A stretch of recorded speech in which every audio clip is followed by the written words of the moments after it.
Hello everybody, welcome back to Cleanfield Wanted. It is Christmas week, or the week before Christmas, and I don't have a Christmas tree, so I made this one. And it is a rustic, country style, distressed looking Christmas tree, antiqued if you will. And I made it out of scrap pieces of wood from the enfield cabinet. You should check that out. They all looked like this, and this is actually about 7/8 of an inch thick. I planed this down to about 5/8 of an inch for these pieces, and as long as you have a sharp plane, it's gonna go really smooth. But if you don't have sharp planes at hand, you can always go out to your local hardware store and get dimensionalized stock like this, which is, well, this is a bit thicker obviously, but you can find stuff that will work for you. And the big thing about this is the kind of project you use what you can get your hands on.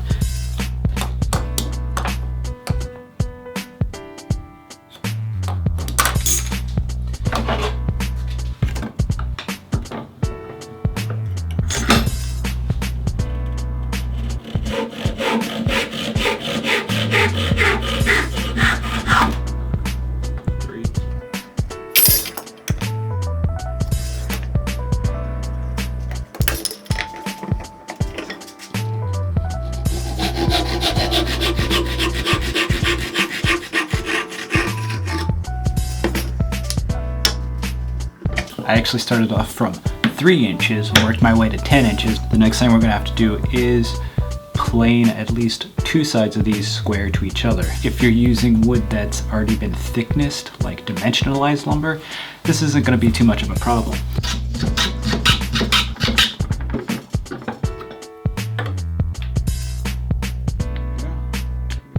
There we go. Close enough. That's all it takes.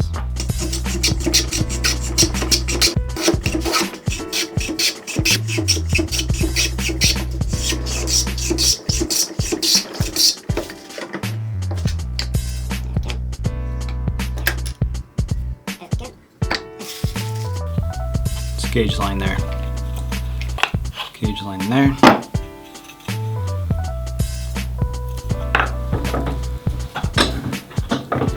Clamp it in for real.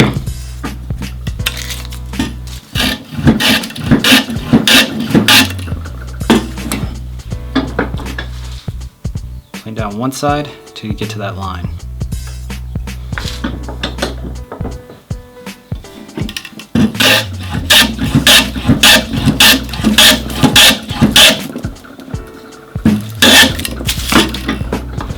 Okay, line is still right there. Over here, the whole thing's still there. Now, this way.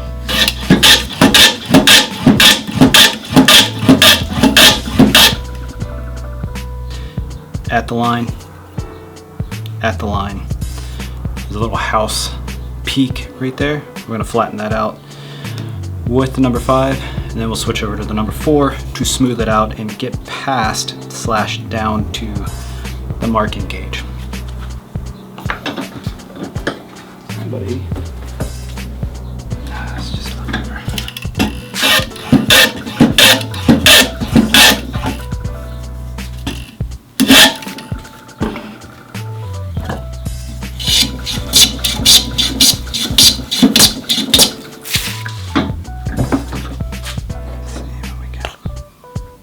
Eighths, 5/8, 5/8, 5/8.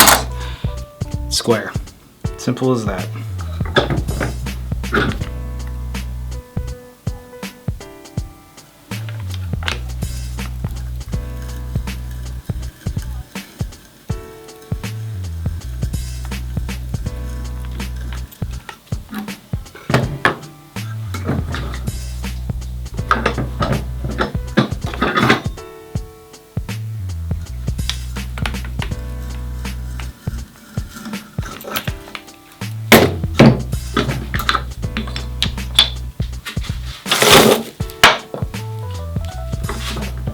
What you're going to see me use here is this little jig.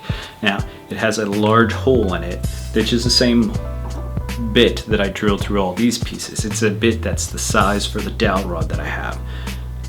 It's set up so the dowel rod can go through it, and then it has a second hole going across it.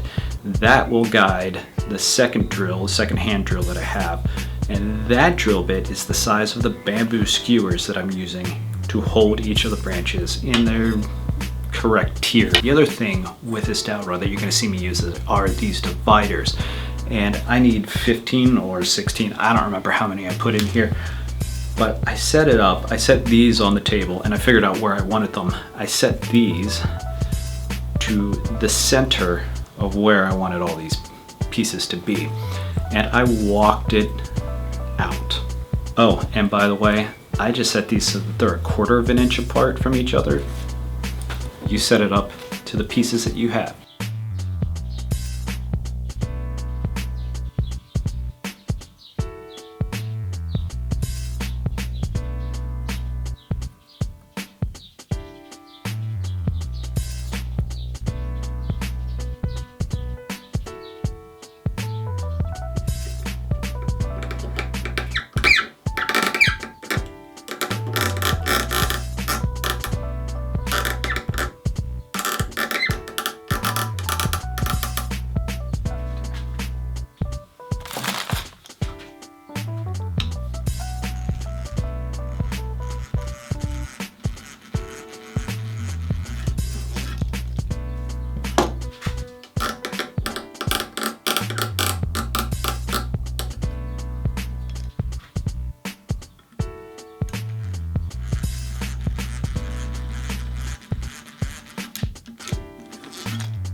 I saw the original tree that I got this idea from in a small shop up in Auckland, New Zealand.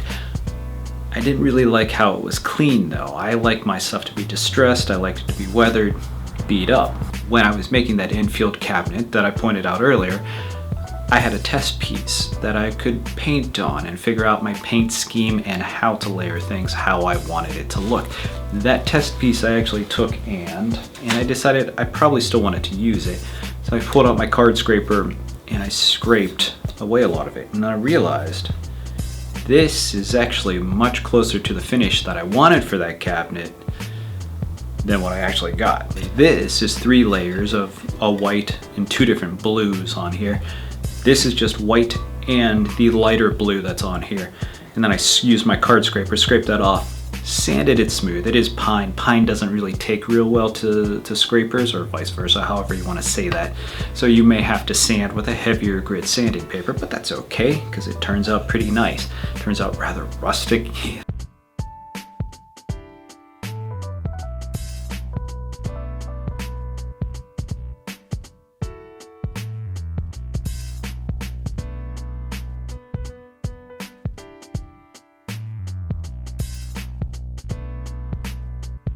Oh, the camera stopped filming when I was making the half lap cross bottom piece, the stand. So I'm going to use some scrap pieces that I have left over from all the branches.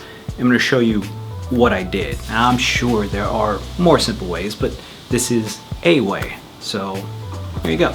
I need to now center this on here. And you could do this lots of ways, but what I'm going to do is put this at the end, measure that. It's 3 1/8, but we're just going to say it's 3 and move it over a tiny bit. So half of 3 is 1 1/2, and half of 3 over here is 1 1/2. And if we look at that, we're pretty close to being dead center. There we go. Mark both of them. Next thing, I'm going to mark that, like that, like that. So now I have a depth line, depth line, depth line, depth line. I could take this all the way down to depth just with a chisel, but I'm going to saw it down. Created a knife wall for the saw. There we go. I'm going to clear out that waste.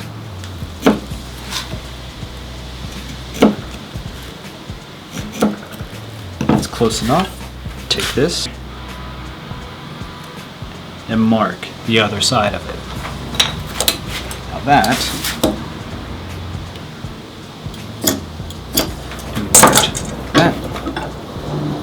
flip it over.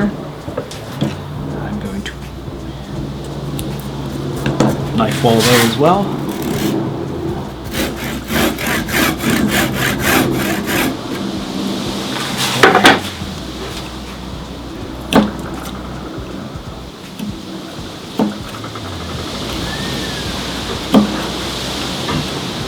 There we go, down to the line.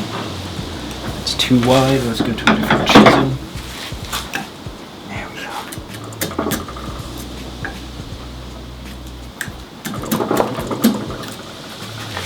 go.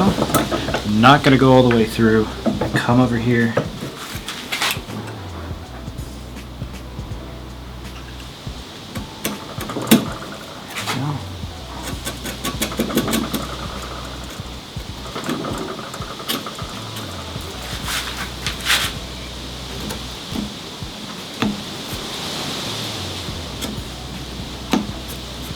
There we go.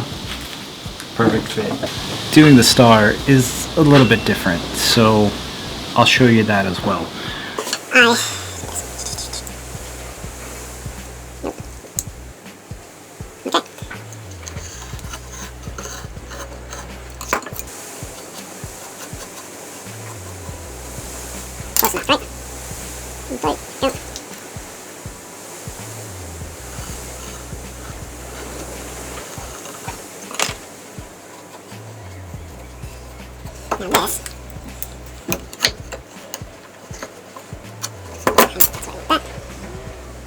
What I want is a 5-point star. I'm sure there's a better way of doing this, but I'm just going to walk it out, and I'm going to put this up here.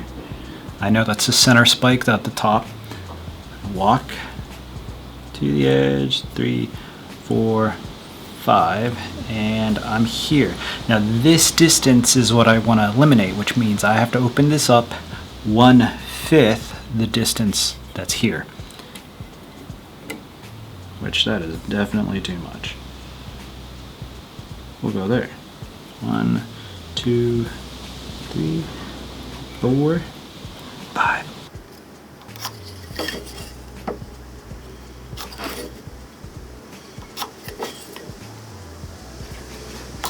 You could keep walking these out until it's perfect, but again, I'm just going to say this again, it's rustic. Who cares?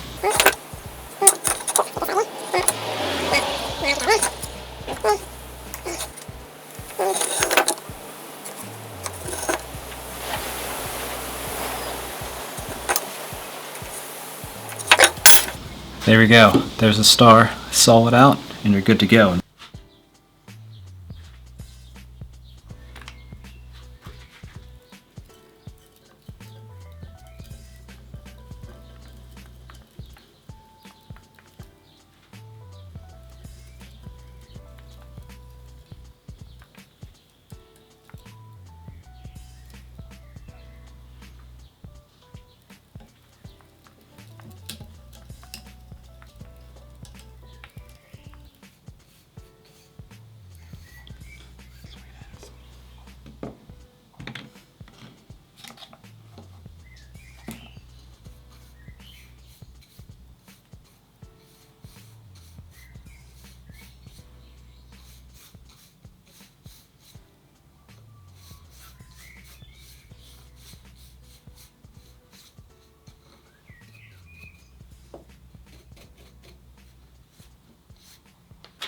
So.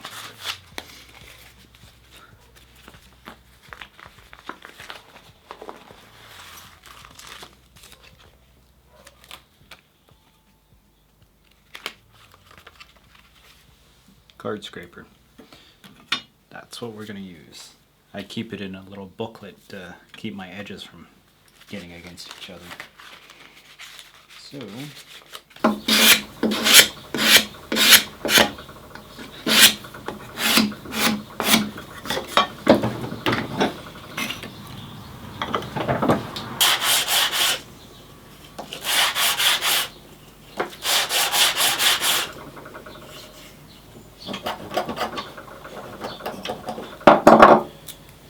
13,